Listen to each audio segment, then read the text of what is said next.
Ny voalohany indrindra aloha tsara ny manantitrantitra fa ny fanabeazana aloha zany asa sarobidy sy asa masina.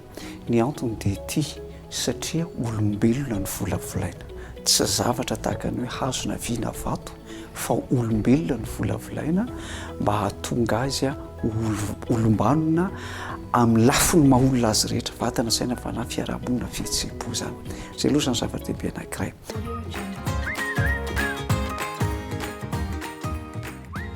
Hoy tsika teo hoe fanabeazana mahomby manomboka eo amin'ny ray aman-dreny aloha. Ny fisainana amin'ny ankapobeny zany eo amintsika ray aman-dreny dia izao rehefa miresaka fanabeazana totra n'ilay zaza avy hatrany no eritreretintsika. Zaza mahay, zaza endry, zaza vanona. Fa raha ny marina dia ity isika aloha no tokony eritreretintsika voalohany. Ny tiana ho tenena zany dia ity hoe ny hananana fanabeazana tsara, ny hananana taranaka vanona dia miainga aloha eo amin'ny fananana ray aman-dreny tsara.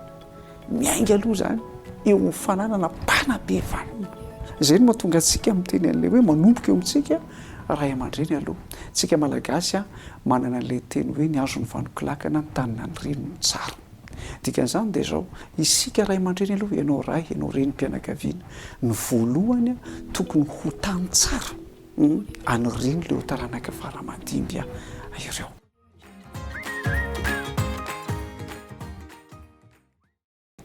Raha ohatra resy lahatra amin'izay zany ianao eo mba fahasoavan'Andriamanitra aloha zany isika tsiraray avy dia tokony hanaiky hoe isika olon-dehibe aloha ny voalohany indrindra tokony handray fanabeazana. Isika ny tokony handray fanabeazana voalohany.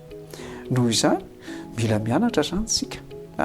Ohatra fotsiny ty izay rehetra hiditra ao anatin'ny tokantrano tena mila mianatra. Tena mila mianatra. Mitondra fiara aza moa mbola manao auto-école ianao zany. Maika fa hoe hitondra tokantrano nahoana isika ny tsy hianatra. Amin'ny fomba hoana moa zany no ahafahantsika mianatra, mbola ho resahantsika izay rehefa avy eo. Fa izay fianarana izay dia izao fianarana tsy azahoana diplôma akoriny zany, fa fianarana mandavan-taona mihitsy. Izany hoe fianarana mba ho ray aman-dreny tsara zany ho an'ny tanora norina tokantrano zany izay ary ho an'ny efa ray aman-dreny ihany koa. Ohatra fotsiny ty tsika zany zao mila mianatra mandalina fahalalana mikasika an'izany hoe toetoetrany zaza zany, ny fombafomba ny zaza isaky ny sokajy-taona misy azy, ohatrohatran'izay ihany koa. Lafiny fifandraisana, zavatra tokony ianarantsika betsaka zany satria aza tenitsika fa ny fanabeazana fifandraisana aloha voalohany. Fifandraisana io resaka fanabeazana io.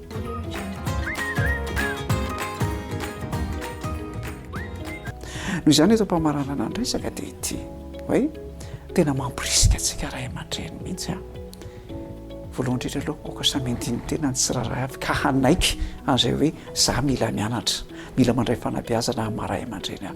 Faharoa manaraka an'izay mampirisika antsika hanovo fahalalana momba ny hoe fanabeazana. Amporisihana zany tsika ohatra hanatrika an'ireny seminaira fiofanana momba ny fanabeazana, ny fanambadiana, ny fifandraisana sy ny rehetrarehetra ireny. Amporisihana ihany koa isika raha ohatra ka ray aman-dreny mpianatra ianao zao ka mba mikarakara ny tsy hoe sekoly ny ray aman-dreny ny sekoly dia aoka hanatrika an'izany isika. Tahaka an'izany ihany koa ny famakiantsika an'ireny tahirikevitra, boky, gazety mahasoa momba ny fanabeazana reny. Ny gazety eny mety hoe vidiny mora ny vidiananao azy fa ny fahalalana avoaka ny be dehibe tsy takatry ny sondam-bola mihitsy mampirisika antsika izahay hanao an'izany rehetrarehetra zany mba azahoantsika fahalalana izany. Ary ny farany mba tsy ho tenitsika mandrakariva fa zao isika ray aman-dreny no modely ny zanatsika. Mahomby ny fanabeazana rehefa hitan'ny ankizy eo amintsika ray aman-dreny ny zavatra tsara tokony ho tafiny.